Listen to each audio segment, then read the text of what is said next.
Thank you so much for coming to this breakout session where we're going to talk about legal reform to protect the human rights of people with innate variations of sex characteristics in medical settings.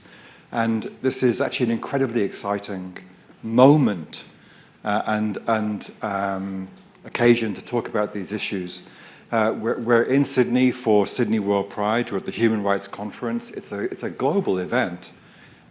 But it coincides with the impending publication of a bill by the government of the Australian Capital Territory to protect the rights of people with innate variations of sex characteristics in medical settings. And it also coincides with recent developments in Europe, including the passing of legislation to eliminate harmful practices affecting people with intersex variations in medical settings in Greece. So my name is Morgan Carpenter. I'm the Executive Director of Intersex Human Rights Australia. We are a lead organisation in promoting the health and human rights of people with innate variations of sex characteristics in Australia. And we also work internationally. And it's my pleasure to be up here on stage with Chief Minister, can you hear me still? Chief Minister Andrew Barr from the Australian Capital Territory, who is the first openly gay man to lead an Australian... Possibly says something about Australian politics, doesn't it? But nevertheless, yeah. Yes, I think that's right. Yeah, so I think it's that is an indication, I think, of the important intersections between issues affecting our distinct populations and the fact that it's a gay man in an Australian jurisdiction, leading an Australian jurisdiction that gets it and makes a decision to lead some of this work, I think says something quite important. And we're all very grateful for that to happen.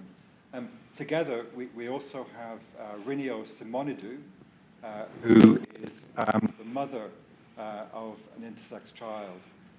Rinio lives in Greece, and she'll be joining us via teleconferencing. And she became a human rights advocate, activist, and educator during pregnancy with her child with an intersex variation. And she's talked about how she became an advocate in the face of medical pressure to terminate her then fetus because of the intersex variation. She's a founding member of Intersex Greece and a member of a Rainbow School for the inclusion of LGBTIQ+ children in education. And she has helped to raise the issue of intersex human rights violations in the Greek Parliament. It's a bit disconcerting that the coming in and out of the recording, so thank you for your help. Let's hope this fixes it. Okay, so we're really glad to have Rinio here talking about her experience of promoting reform in Greece. Gabriel Filipi, next to me, is a queer, intersex and trans advocate, an educator and young professional based in Ngunnawal country in Canberra. Gabriel now works for Intersex Human Rights Australia as our Senior Policy Officer on Health Issues. And he's also been on the ACT LGBTQIA+ Ministerial Advisory Council and a peer support worker working with a gender agenda in Canberra.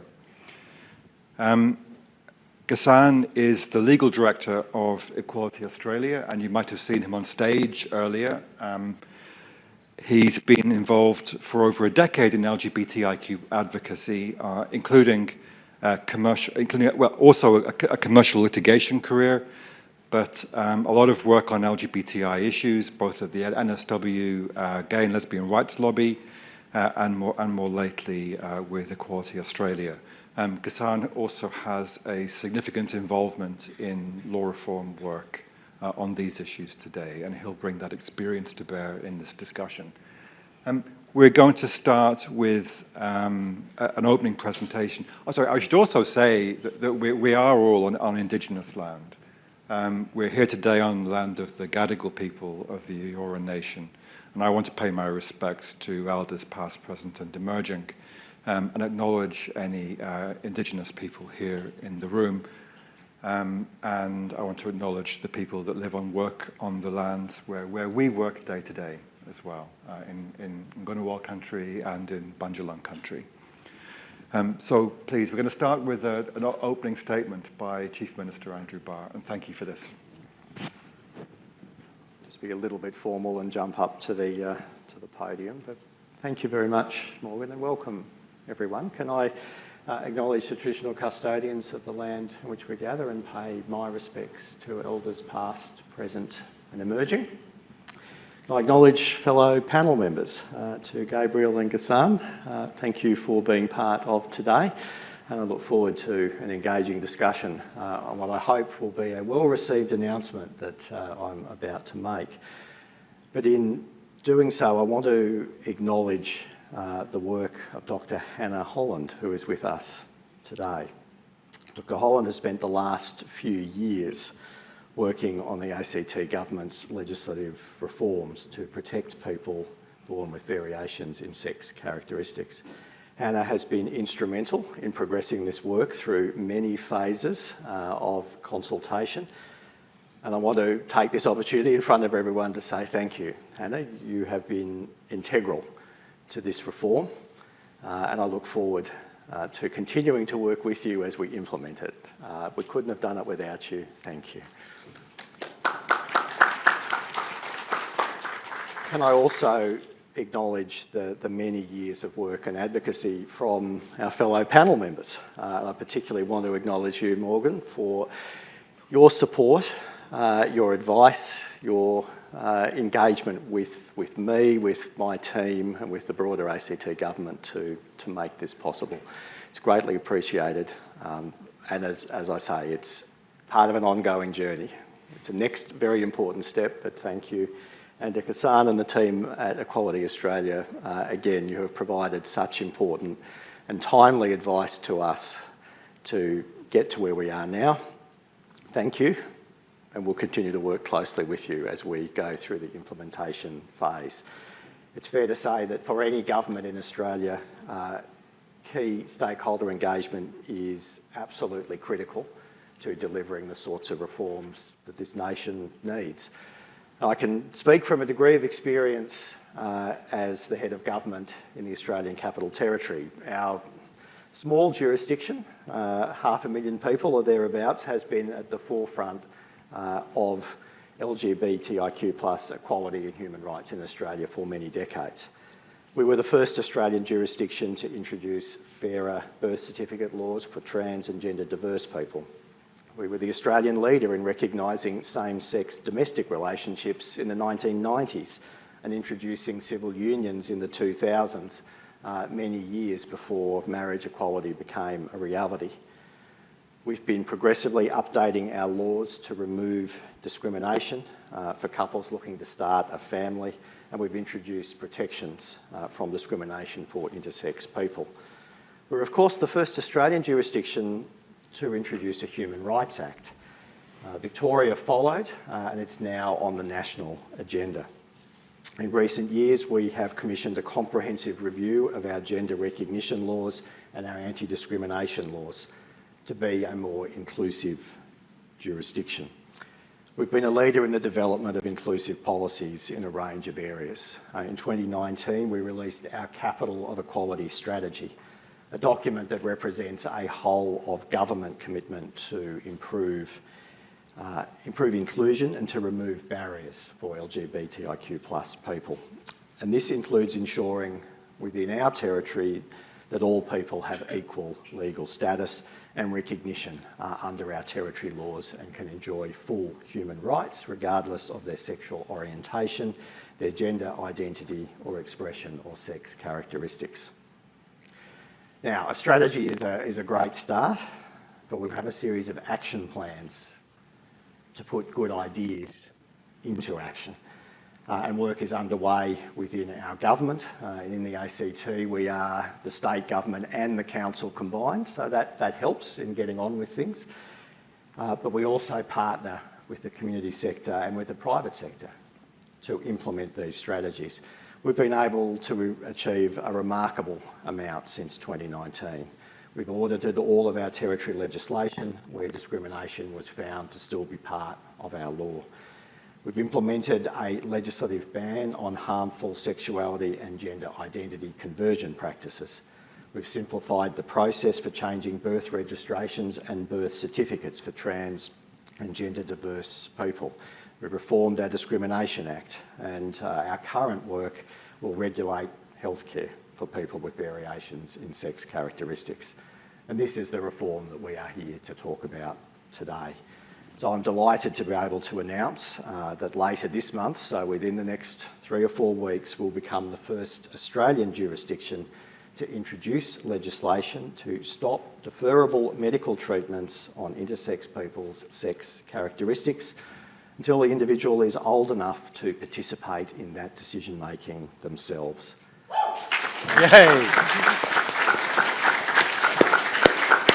Now this, I hope, starts the ball rolling within the Australian Federation. It's a curious thing how the Australian states and territories work. We sometimes cooperate, but we are also very competitive. And this is an area where I want there to be competition. So today I'm, in addition, calling on the other states and territories to follow our path. We will share our legislation and all of our work to assist the other states and territories to make this similar move in the months and years ahead. But what we want to also do, in addition to changing the law, is to provide the necessary supports that go with a law reform. It's one thing for a group of politicians to change the law, it is another to put in place the support structures to make that real and tangible for individuals. And so what we are very keen to do is to continue to invest in support services. We want to ensure that our decision-making framework for families and health professionals is improved. We want to ensure that there is a wide range of expertise that's being used to guide best practice for irreversible medical treatments.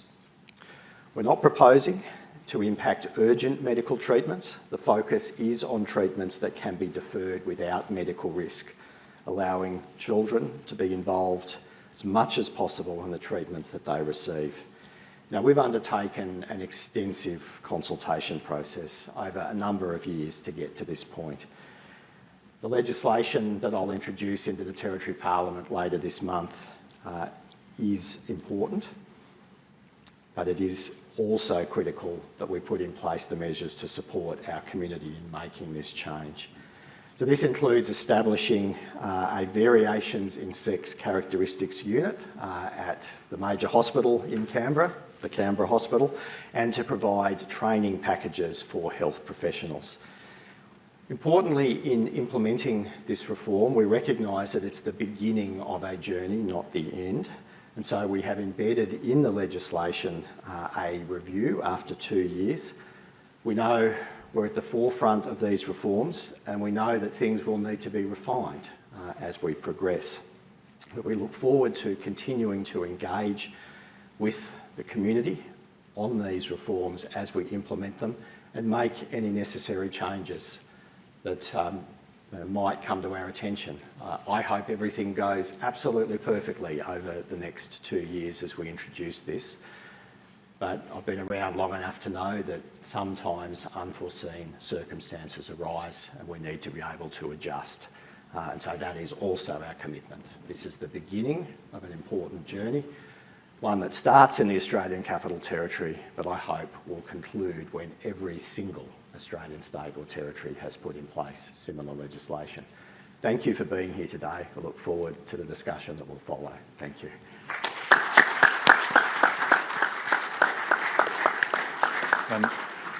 Thank you, Chief Minister Barr, for your words.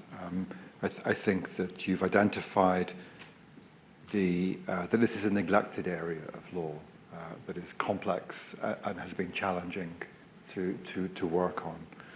And it's the beginning of an important journey that will regulate medical practices, only deferrable medical practices, while ensuring that urgent medical interventions continue to happen. And it will be refined in future. And I think you've also made a very clear call for other jurisdictions to take up the challenge. And sharing your work with them, I think, is an incredibly generous step to take. So thank you. Gabe, do you want to? Yeah, or Ghassan, maybe? So I'm Gabriel Filipi. I'm recently just started working with Intersex Human Rights Australia, but I've been doing this work for quite a while. I want to acknowledge that I live and grew up on Darug country, and now I have moved to Northern Ngambri country, where I've been working for the past 5 years in this area. I've been quite involved in this process from early days when we started working. I've worked quite closely with Hannah and David, the Office of LGBT Affairs in Canberra. I've contributed lots of feedback and that sort of thing in multiple roles for my Ministerial Advisory Council position, and also through my previous work at Agenda, which is a grassroots trans and intersex organisation in the ACT. I also want to acknowledge that I stand on the shoulders of giants, to use that phrase. I'm fairly new to this work in the sort of last 3 to 4 years. My colleagues, co-workers, everyone that I've worked with has been doing this for much longer, and I really build on that work and continue that work. Thank you. Ghassan? Hi everyone, thanks Morgan. Thank you to my fellow panellists. It's a great privilege to be among you. It is not often that we get to sit with the Chief Minister of a government that is leading Australia's conversation on a much overdue reform. Equality Australia was commissioned to do some work in Victoria, which we've also shared with the ACT. And I just want to reflect on the privilege it has been to have heard the stories of people with lived experience, people with variations of sex characteristics, who've been so generous in telling us what has occurred in having their autonomy taken away. The parents who have spoken with us about the decisions they've made, the circumstances in which those decisions are made, the decisions that they are being pressured to make today. So this reform really is so necessary, so needed right now, and it's so exciting to see it finally come to effect. It is also the most difficult legal work I have ever done in my life. And I'm sure we'll be going into some of that, but I want to acknowledge that this work wouldn't have happened if it were not for the decades of activism and work, grueling and traumatic as it has been, for people with lived experience who share their stories and have educated us about the harms and the right of everybody to have control over what happens to their own bodies. Thank you, Ghassan. Rinio, we can see you on screen. I hope that we can hear you as well. Would you like to make a short statement? Hello, everybody. Thank you very much for this invitation and for the kind introduction. I'm very honored and very proud to be among you today from the other side of the world. And I have to confess, I have always respected human rights, but I wasn't really an activist for the most of my life. I first joined intersex activism when I became a parent to an amazing intersex child that was diagnosed prenatally, and so some homo and interphobic doctors asked me to terminate them just 3 months before birth. I was told by them that my healthy and wanted XXY baby would be a monster, a freak of nature, a mistake of nature. And they were also insisting that they even refused to deliver my baby. I felt something was wrong, very wrong, with these people and not with my child. So I searched, and in the following years, I found a lot of people like my child in the global intersex community, and in Greece, of course. And I realized that intersex people face all kinds of human rights violations in every level of life. Doctors continue to this day to pathologize intersex and terrify parents like me to selectively abort healthy and wanted intersex babies.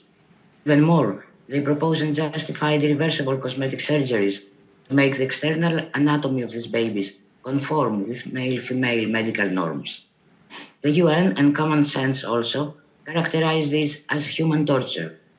As intersex people were invisible and unspoken in Greece until 2017, I came in contact with other families, and together, along with the solidarity support of OII Europe, the European organization, we founded the first national intersex organization. Up to this day, we have succeeded to creating some visibility and some public awareness, enough, as it seems, to lead to the recent Greek law that banned IGM surgeries to minors under 15 years.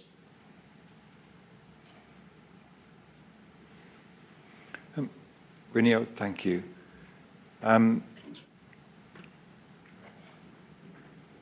So I'd like to split up the time that we have available now to focus on a couple of key areas. I think we've already been talking about the work that has gone on into developing legislation.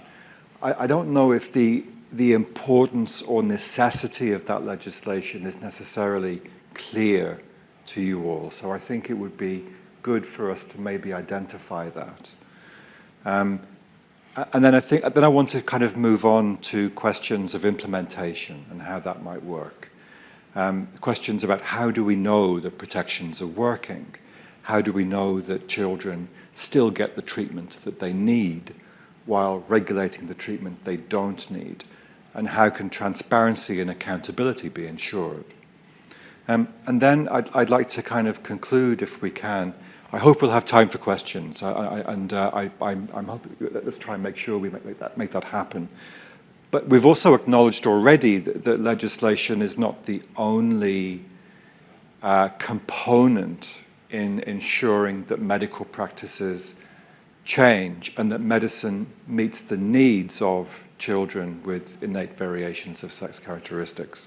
And there are additional actions that are needed. They've been highlighted already by Chief Minister Andrew Barr in terms of the investment in additional services. But I think that's an issue for all of us to talk about. In thinking about the necessity of legislation, we've heard from Ghassan that you've heard stories from people with lived experience.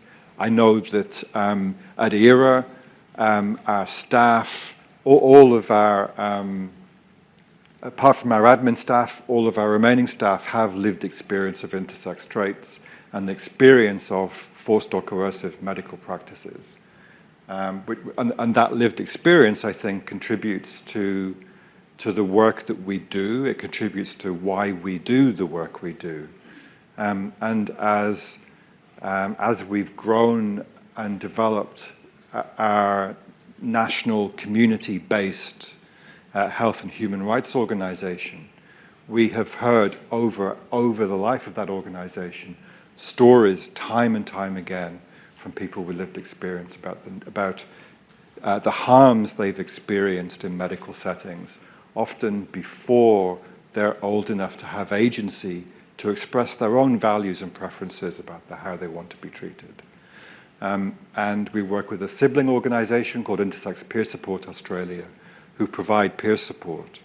And through that organization, we also have access to a community that shares their stories and their experiences. But also at IHRA, I think we have a strong focus on research and analysis and actually trying to do our best to track what is happening in jurisdictions around Australia. And we've now gathered quite a significant evidence base about the kinds of medical interventions that take place, the rationales that are used to justify them, which are often based in cultural norms and gender stereotypes, such as the idea that boys have to stand up to urinate in order to function as a boy, or that women need to have genitals that look appealing, or that are capable of heterosexual intercourse. And we also engage in community development. But maybe Gabe, or would you like to add anything? Yeah, absolutely. And I'd like to borrow some words from my wonderful colleague, Cody Smith, who's perched over in the back. We do this work, and I think a lot of intersex people with this lived experience, we get into this work to protect the child in us that was traumatized, that had these experiences, to protect future children and generations from the harms. We can't undo what happened to us, but we can use it to protect future generations and current generations.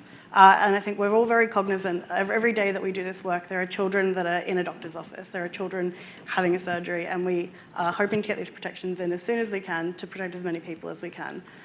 It's hugely important, and also the cost to people with lived experience to tell our stories, to engage in consultation, to engage in research and surveying, to bear our deepest and darkest traumas and to put that out there and say, this is what's happened to me, how do we stop it, and how do we stop this becoming a legacy for our community?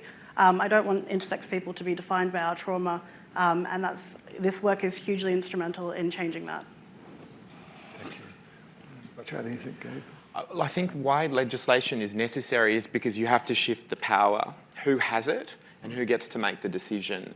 Currently today, it's a parent who is potentially influenced by the social norms that are around them and the doctor that's in front of them. So if we want to centre the right of a person to make a decision for themselves, we have to defer those decisions that can be deferred, so that it can be preserved for that person to make the decision when they can and want to, if they want to. I think the challenge with legislation, though, is how we frame what is deferrable and what isn't. That has been the challenge legally. But ultimately what it is, it's about power, and it's about power of your own body and preserving that decision through legislation and shifting social attitudes around it so that that decision can actually be recognised as one that's for the individual. Thank you. I'm just going to observe that as we've worked our way through this journey, it was clear that we needed legislation, but we needed more than that. We also needed a regulatory framework that sat below the legislation to give us a degree of flexibility, be able to move more quickly than a sort of formal process of changing a law in a parliament, which, even if you do it really quickly, can take months and months and months. We needed capacity to be able to move more quickly through regulation. We needed to put in place protections to ensure that, how can I put it, should a less progressive minister be holding the pen, that the parliament could still also hold that minister to account and disallow any of the regulatory changes that sat below the top level enabling legislation. We need, and with our next step is producing the guidance material to support families, to support medical practitioners and clinicians. There's an education campaign that is going to be necessary. I make the frank observation that when politician confronts clinician on medical issue, politician rarely wins, so we need to garner a coalition of support on some of those questions that, frankly, have been very challenging to get the medical profession over the line. I'm an optimist. I think that change comes in time, and part of it is driven by societal norms and understandings. But clearly, informing parents, I think, is going to be the most important task as we move into this next phase. Thank Could I you. reflect on that complexity? Could I add something first, and I'll come to you. Thank you. I mean, I'd observed that medicine, perhaps attitudes in medicine lag those in society, because medicine has an apprenticeship model where the most senior, older clinicians have more authority than those that have more recently qualified. So I think that means that change can be very slow in medicine. But I'd also observed that the ACT government, that the process they've undertaken has been one that, in my experience, has been unusually transparent through not only engagement with community organizations and clinicians from the get-go, but the publication of draft legislation mid-year last year, publication of a discussion paper before that, and then listening papers on responses to both of those. And when I read the listening report that was published in spring, I hear some of the same statements that I also read in a report published in 2021 by the Australian Human Rights Commission on ensuring the health and human rights of people born with variations of sex characteristics. And both the listening report and the Human Rights Commission report identified, I think, very clearly some very different, conflicting perspectives within medicine, as well as strong support from community organizations and allied organizations. And just to kind of identify what I mean there, the rationales that I mentioned before, the ideas that boys have to stand up to urinate in order to function as a boy, or that girls need to be able to perform appropriate sexual functions and have attractive-looking genitals, those rationales are typically deployed by surgeons and pediatric endocrinologists. And the Human Rights Commission found that mental health professionals reject those rationales as inappropriate. And the Royal Australian and New Zealand College of Psychiatrists even called those rationales for surgery as dubious in its statement to the Human Rights Commission. That is also very evident in the listening report. And I think that makes it even more significant that you're putting the investment into psychosocial support to help people help families deal with distress, and deal with living with a child that's different, and help the children to grow up in ways that are self-affirming and accepting, and help them to understand their body and help them to make their own decision in their own time. I think that's a very significant development. But Gabe? I just wanted to reflect on the complexity that we've all touched on in this, the psychosocial support, and that is the justification for the rationale. So there obviously needs to be peer support and resourcing for psychosocial supports. But legislation is, in many ways, a novel mechanism, and it's great to see all the work and consideration, but that's where the complexity lies, because it's really easy to say this produces harm and we should stop it. How does that work? How are we going to implement it? How do we ensure it functions the way that it is supposed to? How do we ensure that it's not the only answer to the question? There's a lot of, in the conversations that I've had, of shaping exactly how that works in there. So the psychosocial is really important that they go hand in hand. But legislation is so critical because it's the missing piece that we haven't had yet, which is why we are not noticing or observing any protections at the moment, why the harm still continues. Internal regulation within medicine exists, guidance exists, but it's not currently sufficient to protect the people that it should be protecting. So this is an added layer of protection that we'd be adding to the conversation. Thank you. Could I go to Rinio? Rinio, are you here? Yes, I'm here. Hi. Would you be able to share any of your observations on the law reform process in Greece? How did it work? How did you convince the parliamentarians that legislation was needed? And what was the response from the medical sector? It is a long way for us in Greece. It was a very long way since 2017 to get where we are today. It all started with the Legal Recognition of Gender Identity Act, when we threw ourselves in, and after the conversation in the parliament, there was an article that was prohibited explicitly non-therapeutic surgeries on intersex infant, but something happened in the Ministry of Justice, and this article magically disappeared before coming to vote. The years after 2017, we realized that we have to train and to inform the society, not only politicians, but especially teachers, doctors, very slowly there, but we started. So we started to create public awareness on the matter. So by 2021, when in Greece we had this new National Committee for LGBTQI equality, we submitted to this committee a full document asking for this law and for these protections. And finally, we were heard when in July 2022, after months of cooperating with the Greek Ministry of Health, and finally we had the bill in a law called Reforms in Medically Assisted Reproduction.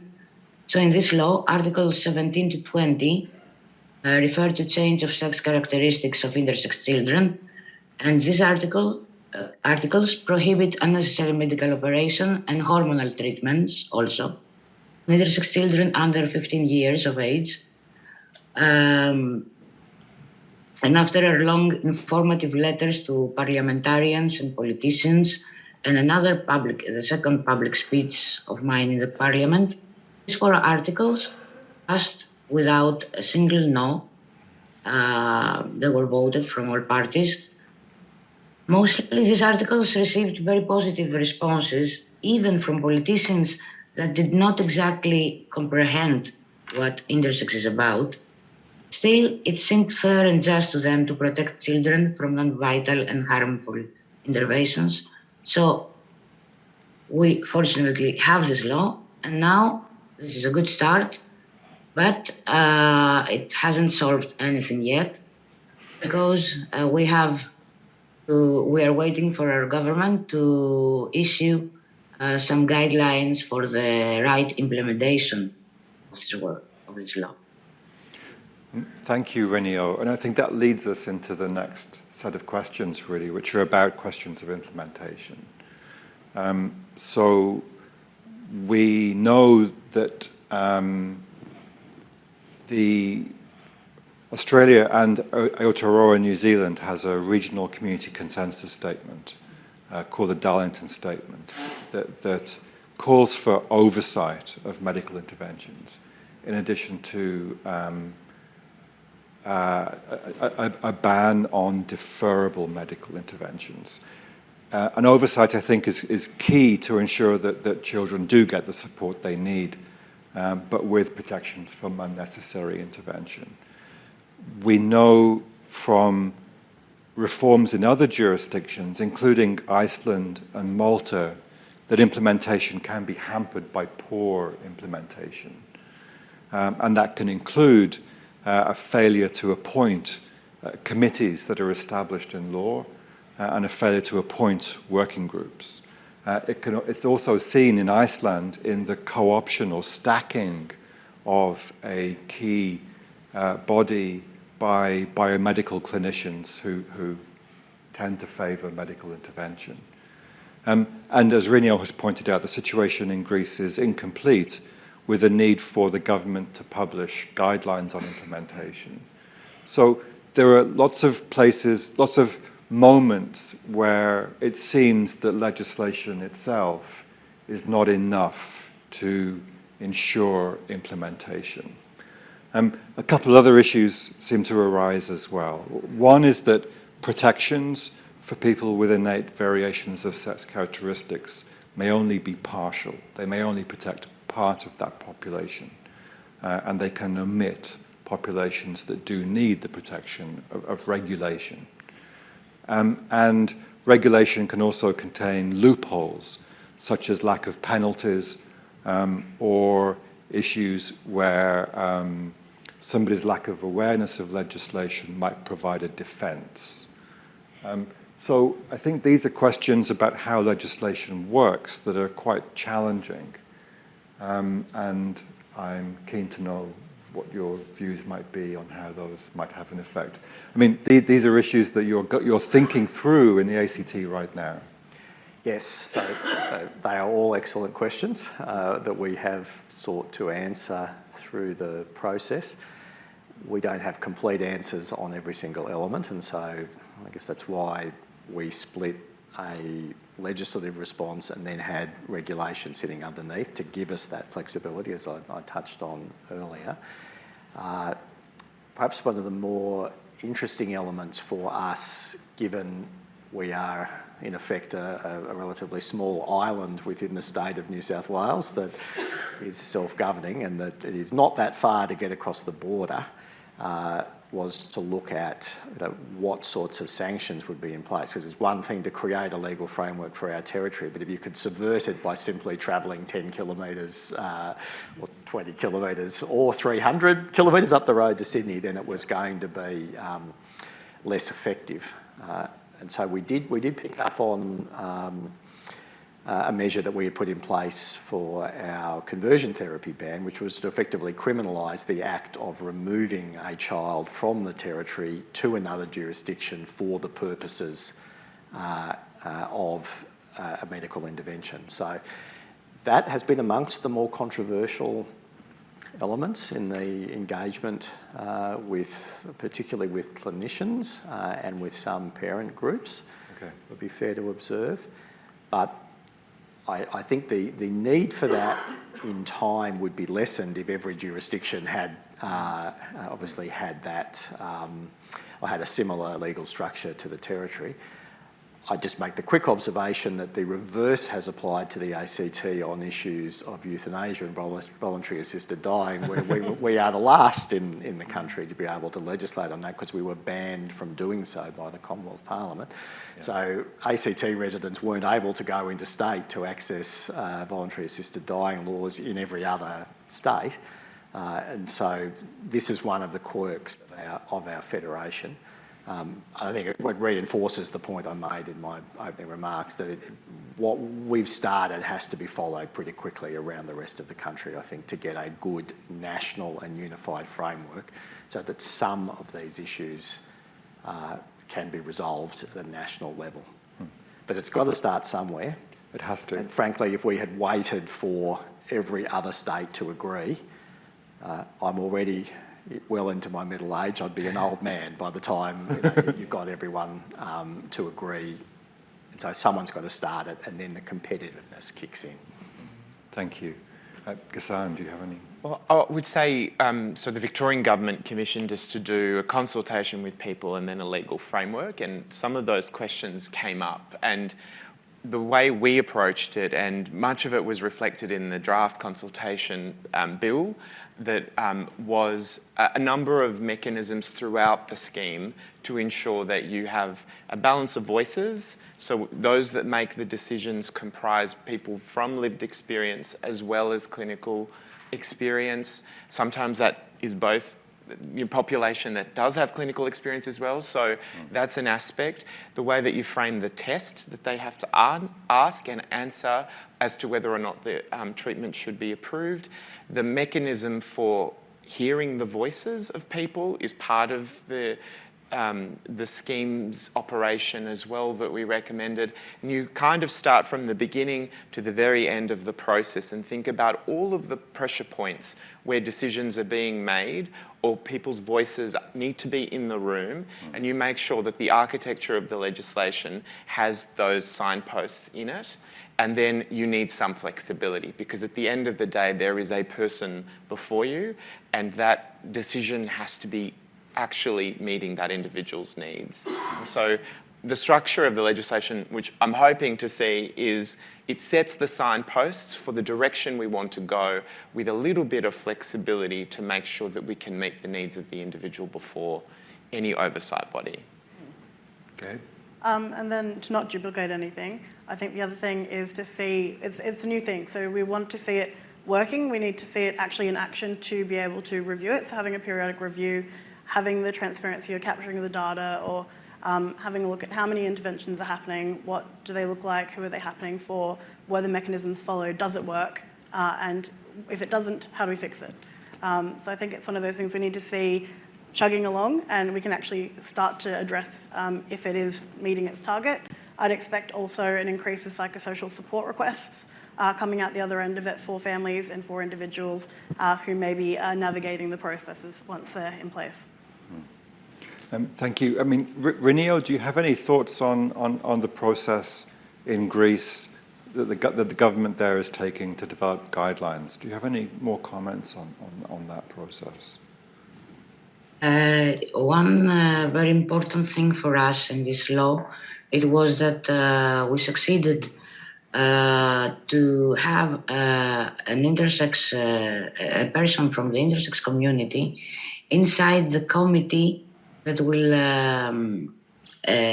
decide if a parent is asking for a surgery.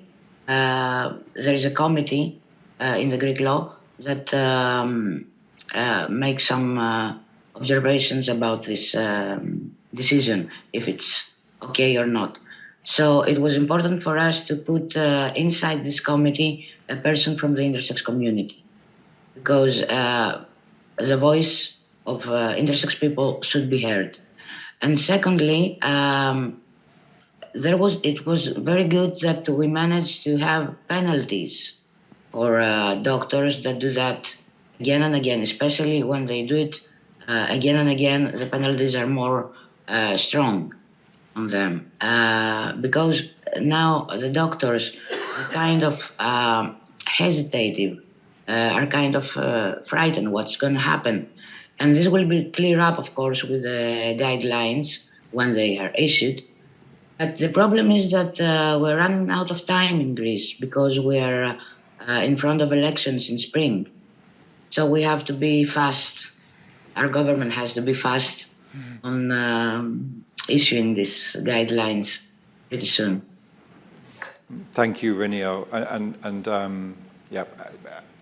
Andrew, you talked about the importance of making sure that the regulation, legislation wouldn't suffer from the impact of political change.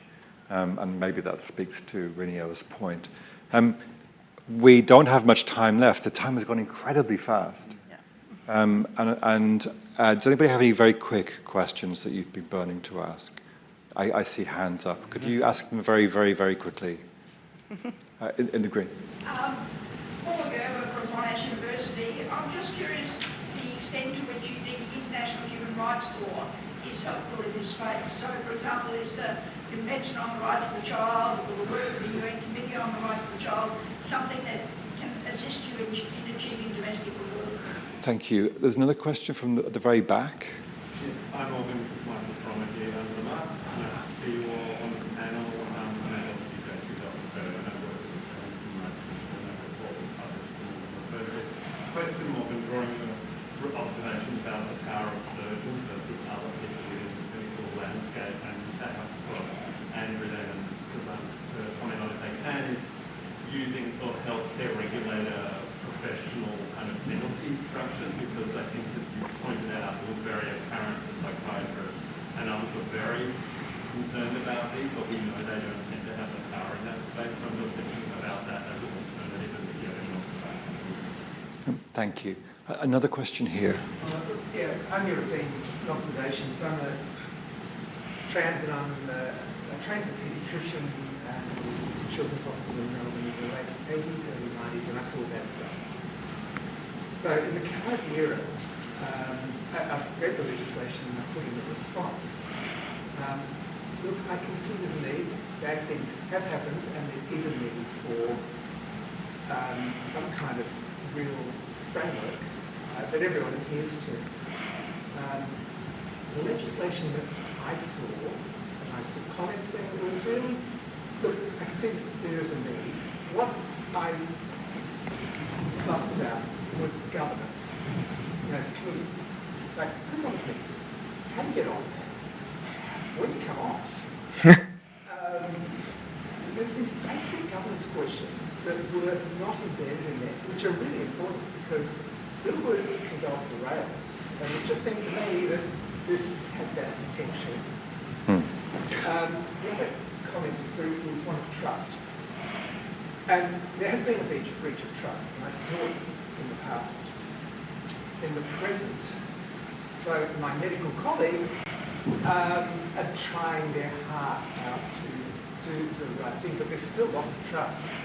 And we somehow need to bridge across that in a way, if that's possible, in a way where it actually is a meaningful dialogue. Thank you. So there's three questions then, about, or three, well, not, three points.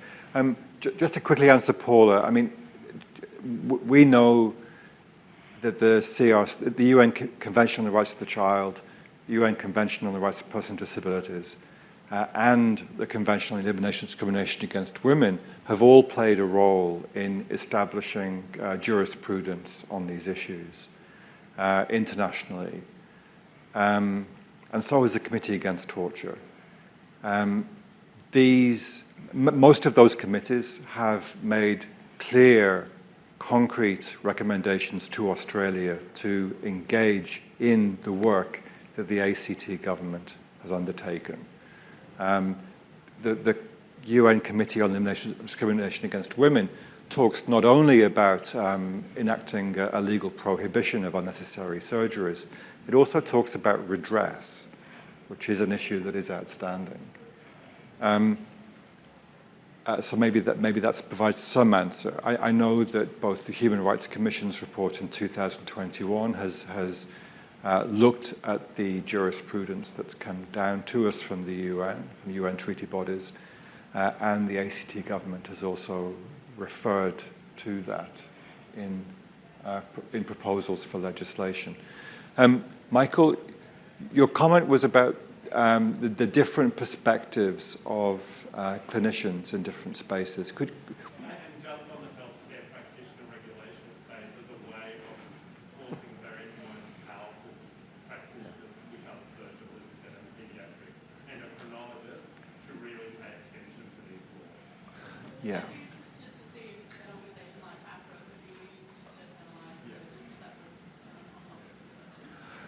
So I'm happy to address that. Yeah, I think please. we thought about that in the Victorian framework.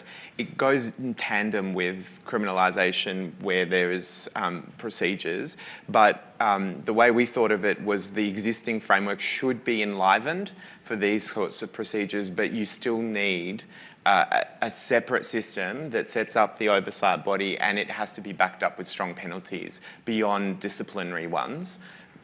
Just to add to this, I mean, IHRA has not been a useful tool because clinicians are still engaged in practices that conform to standard clinical practices. So clinicians are not doing anything unusual. We are redefining the parameters of the treatments that they can engage in or that they can perform. So, yeah, that has to happen before AHRA can step in. Any final comments? I would just observe the questions are excellent ones and ones that we spend a great deal of time thinking about. There often isn't a perfect answer to every one of those questions. The governance points are very significant, and we were very conscious of that. Processes around how long people are on, and this is an issue that can happen in almost any area of government advisory work. Our practice is, generally speaking, no more than 2 terms, whatever those durations are, so that it's not that you have exactly the same people all of the time, but one of the great challenges in a small jurisdiction is finding people with expertise. And so my closing observation today is that a lot of the implementation and the work that we're going to undertake next is going to require expertise. We're developing a good deal of that in the ACT, but we don't have a monopoly on it.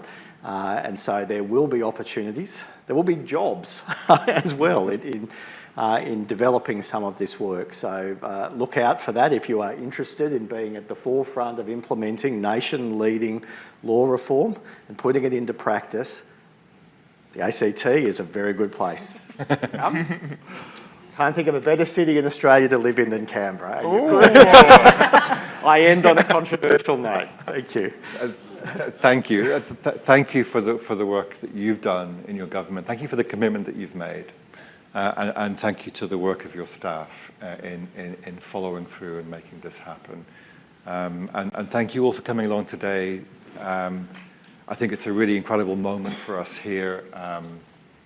And yeah, please give a round of applause to our panelists.